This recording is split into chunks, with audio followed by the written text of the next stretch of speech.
हम्म। जी हाँ, आज हमारे साथ में है रोनित रोकड़े जी, जिन्होंने केबीसी इस कंपटीशन में लगभग 1 लाख से ज़्यादा की अमाउंट जीती है। उनका मकसद क्या है, आगे क्या वो करना चाहते हैं, उनका एम्बिशन क्या है, उनका ड्रीम क्या है, हम जानेंगे। क्या बताएंगे? आपने 1 लाख से ज़्यादा अमाउंट जीती है, जो कि केबीसी यह इंटरनेशनल जो एपिसोड है, कंपटीशन है, इसमें आपने जीता है। क्या बताएंगे आप? तो मेरा अनुभव केबीसी में बहुत अच्छा रहा। तो मैं पहले तो शुक्रिया अदा करना चाहूँगा पूरी केबीसी टीम का और अमिताभ सर का कि उन्होंने ये अपॉर्चुनिटी मुझे दी, जिसके वजह से मैं खुद को रिप्रेजेंट कर पा रहा हूँ और मेरा कॉन्फिडेंस भी बिल्ड हो रहा है। और बहुत सारी चीज़ें हैं जो मुझे अभी अपॉर्चुनिटीज़ भी आने लगी है। और रही बात ये जो अमाउंट मैंने जीता है, उसमें मुझे एक्चुअली मेरा मास्टर्स हुआ है बायोटेक में। तो मैं प्रिसीजन मेडिसिन में पीएचडी करना चाहता हूँ। तो ये जो अमाउंट है वो मैं प्रिसीजन मेडिसिन में पीएचडी करने के लिए यूज़ करने वाला हूँ। लगभग लगभग हम देखते हैं कि केबीसी यह एपिसोड कई सालों से चल रहा है टीवी चैनलों पर। लोग वहाँ पर अमाउंट जीतने जाते हैं, कंपटीशन जीतने जाते हैं। आपका क्या एम था? तो मेरा ये एम था कि साइंस में देखा जाए तो डॉक्टर और इंजीनियर्स ये दो चीज़ ही इंडिया में मानी जाती है। बट साइंटिस्ट को कोई रिकग्निशन कोई इतना जानते नहीं है, और ना ही यंगस्टर्स प्रेफर करते हैं कि साइंटिस्ट बनने।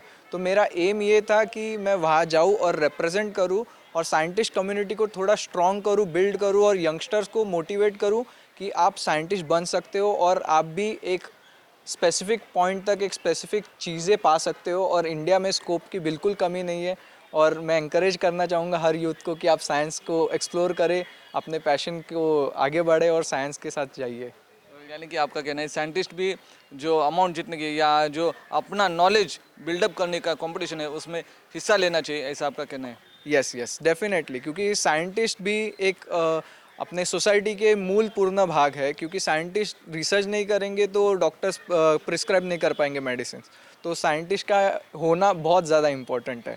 और इन सब शोज़ में अगर यंगस्टर्स ज़्यादा से ज़्यादा आएंगे तो उनको ज़्यादा से ज़्यादा रिकग्निशन मिलेगा और वो और ज़्यादा एक्सप्लोर कर सकेंगे और ज़्यादा एक्सेल कर सकेंगे और अपने अपने लेवल तक वो और ज़्यादा आगे बढ़ पाएंगे। तो यही मेरी एम्बिशन और एम था। जिस समय ये अनाउंसमेंट हुआ कौन बनेगा करोड़पति में अमिताभ बच्चन की आवाज़ में, जी हाँ, आपने 1,60,000 से ऊपर की अमाउंट जीती है या लगभग 1,60,000 जीता है, तो आपको कैसा लगा, कैसा महसूस किया आपने? पहले तो जब फास्टेस्ट फिंगर फर्स्ट में मेरा नाम अनाउंस हुआ तो मुझे तो शौक लगा था कि मेरा नाम अनाउंस हुआ है। और फिर मैं बहुत ज़्यादा खुश हुआ था, बहुत उत्साहित था। और वैसे जैसे ही वहाँ जाने के बाद वो एक प्रेशर बिल्डअप होता है। बट अमिताभ सर ने बहुत ज़्यादा कंफर्टेबल कराया है। बीच बीच में वो ऑफ स्क्रीन बार बार पूछ रहे थे आप कंफर्टेबल हो, आपको पानी चाहिए क्या। बीच बीच में हमारे कई सारी बातें हुई साइंस के मामले में। और वो जेन्युइनली बहुत इंटरेस्टेड थे कैंसर बायोलॉजी में। और जब मेरा वो अमाउंट उन्होंने बताया कि आप ये धनराशि पा गए हैं, तो मैं तो एकदम खुश हो गया कि कुछ नहीं तो एक दिन में कुछ तो हम कमा सकते हैं, भले ही कितना भी हो। तो आई वॉज कंटेंटेड।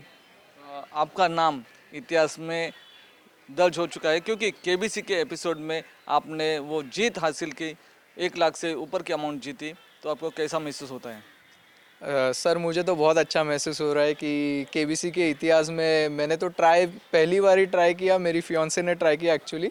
और डायरेक्टली मेरा लक बोलो या फिर नॉलेज बोलो, मेरा लग गया केबीसी में। और फिर वो अपॉर्चुनिटी मिल गई तो वो बहुत ऐसे कह सकते हैं कि ड्रीम कम ट्रू अपॉर्चुनिटी हो गई। तो कभी लगा नहीं था कि मैं केबीसी में जाऊंगा और इतनी धनराशि पाऊंगा। तो बहुत अच्छा लग रहा है। केबीसी या ऐसे नॉलेज बिल्डअप करने वाले कंपटीशन में युवाओं ने या अन्य लोगों में जो प्रतिभाशाली की कमतरता होती है या उनको बढ़ाने के लिए आप कैसे अपील करेंगे?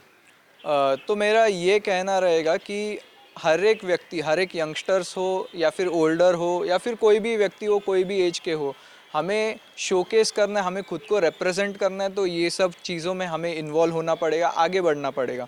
अगर हम आगे बढ़ेंगे तो हम सोसाइटी को रिप्रेजेंट करेंगे और सोसाइटी के साथ साथ हम हमारे कंट्री को रिप्रेजेंट करेंगे।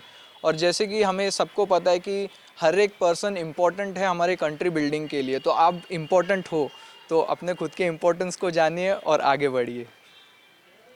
जी हाँ, खुद के इम्पोर्टेंस को जानना ये महत्वपूर्ण बातें रोनित रोकड़े इन्होंने कहा है क्योंकि अगर जब तक हम खुद को इम्पोर्टेंट नहीं मानेंगे, इम्पोर्टेंस नहीं देंगे, तब तक कुछ भी हासिल नहीं होगा। उन्होंने हौसला अफजाई किया है जो युवा साइंटिस्ट है या युवा वर्ग है जिनको खुद का नॉलेज बिल्डअप करना है, उन्होंने ऐसे कंपटीशन में खुद को मोटिवेट करके खुद ही उसमें सम्मिलित होना चाहिए, ऐसा उन्होंने बताया है। मैं विनोद कांबले, वीडियो जर्नलिस्ट सुरेश सावंत के साथ आवाज इंडिया, मुंबई।